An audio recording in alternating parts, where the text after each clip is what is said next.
You're listening to the audio production of The Dangerous Act of Worship, Living God's Call to Justice, by Mark Labberton, published by InterVarsity Press and read by Paul Michael. Forward. Nobody ever went up to Jesus after his blistering warning about religious hypocrisy and shook his hand and said, "Thanks, Rabbi, that was a nice talk." Nobody went up to Moses after the thunder, lightning, and loud trumpet blast at the foot of Mount Sinai and said, "How come we're using trumpets now? What happened to Miriam and that tambourine song we used to sing crossing the Red Sea? I liked that song. It was peppy. This thunder and trumpet stuff is too heavy." Nobody came up to Solomon after the ark had been brought to the temple when it was surrounded by the cloud of glory and said, "This cloud of glory is keeping the priests from getting their job done. Nobody told us that if we contributed to the capital campaign for the new temple that there would be fog involved." At least, no one made the comments as far as we know.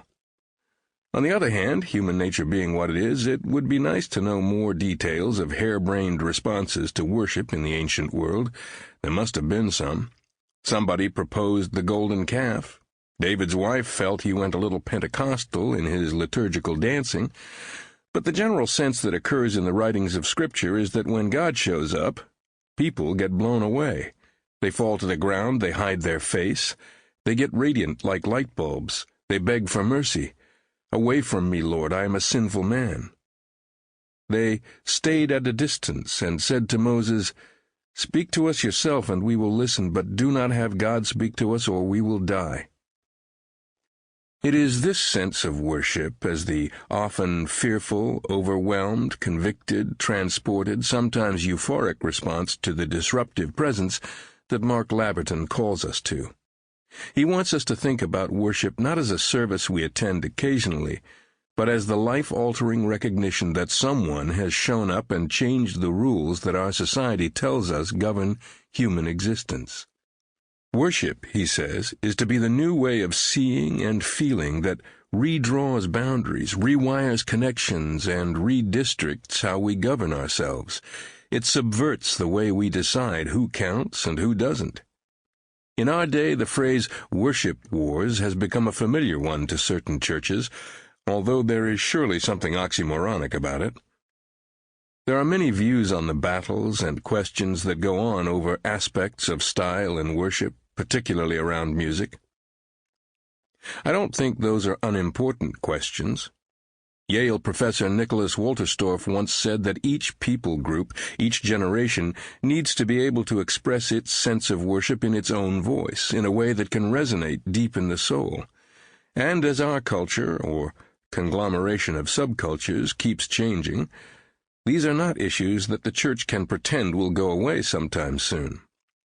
But Mark wants us to think about something deeper. For even if there was an era where everybody in Christendom was using the same Gregorian chants, it does not mean that the ultimate worship challenge was solved.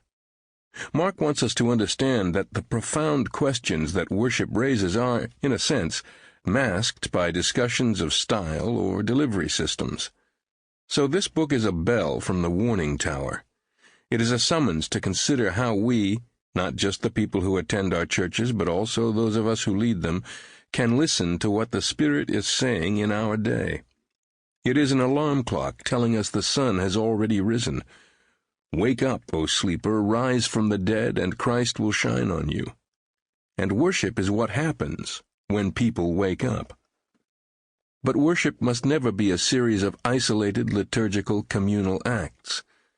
It is to be embedded in a wakeful day.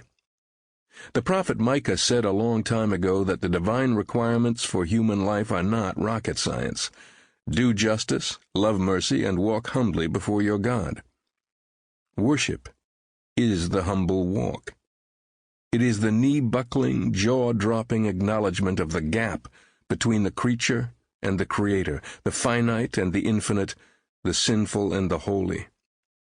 It is the heart-rending, spirit-mending gratitude and joy of those who have tasted the wonder that words like redemption can only hint at. But apart from doing justice and loving mercy, worship means no more than a child's thank you means if it is accompanied with a selfish unwillingness to share what she Sample complete. Ready to continue?